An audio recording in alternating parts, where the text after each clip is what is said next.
Hello friends, welcome to Priyaraj life style. வாங்க இன்னைக்கு பலாப்பழத்தை சாப்பிட்டு அதனுடைய கொட்டையை வேஸ்ட் பண்ணாமல் நம்ம இந்த மாதிரி கிரேவி செஞ்சு சாப்பிட்டுக்கலாம். பலாப்பழ சீசன்லேயே இது செஞ்சு சாப்பிட்டுக்குங்க. அந்த கொட்டையில் ரொம்பவே நன்மைகள் இருக்குது. அதனால் கண்டிப்பாக இதை தூக்கி போடாமல் இந்த மாதிரி கிரேவி செஞ்சு சாப்பிட்லாம். வாங்க இது எப்படி செய்யறதுன்ட்டு குயிக்காக பார்த்துடலாம்.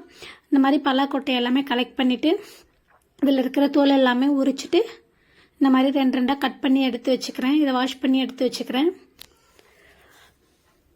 இது இருக்கட்டும். ஸ்டவ் ஆன் பண்ணிவிட்டு ஒரு கடாய் வச்சுக்கிறேன். இது கூடவே 3 ஸ்பூன் எண்ணெய் சேர்த்துக்கிறேன்.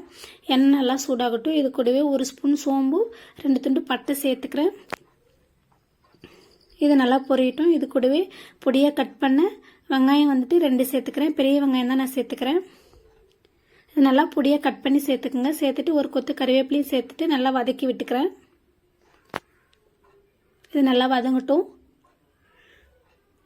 இது கூடவே 3/4 ஸ்பூன் அளவுக்கு இஞ்சி பூண்டு பேஸ்ட்டு சேர்த்துக்கிறேன். இஞ்சி பூண்டு பேஸ்ட்டும் சேர்த்து இதனுடைய பச்சை வாசம் போகிறது அளவுக்கு நல்லாவே வதக்கி விட்டுக்கிறேன். இது கூடவே 2 தக்காளி பழத்தை எடுத்து இந்த மாதிரி கட் பண்ணி சேர்த்துக்கிறேன். தக்காளி பழம் நல்லா நசுங்கி மசிச்சு விட்டு வதக்கி விட்டுக்குங்க. 1/4 மூடி தேங்காய் எடுத்து தேங்காய் பால் எடுத்து வச்சுக்கிறேன்.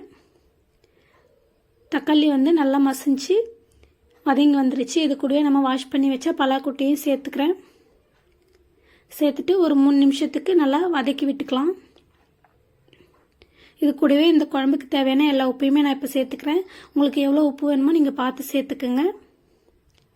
சேர்த்துட்டு 3 நிமிஷத்துக்கு நல்லா வதக்கி விட்டுட்டேன். இது கூடவே குழம்பு மிளகாய் தூள் 2 ஸ்பூன் சேர்த்துக்கிறேன். நீங்கள் உங்கள் காரத்துக்கு ஏற்ப சேர்த்துக்குங்க. இது எப்படி அரைக்கணுன்ற வீடியோ நம்ம சேனல் ஆல்ரெடி நான் போஸ்ட் பண்ணியிருக்கேன். கண்டிப்பாக நீங்கள் போய் செக் பண்ணி பாருங்கள். நான் டிஸ்கிரிப்ஷன்லேயும் கொடுக்குறேன்.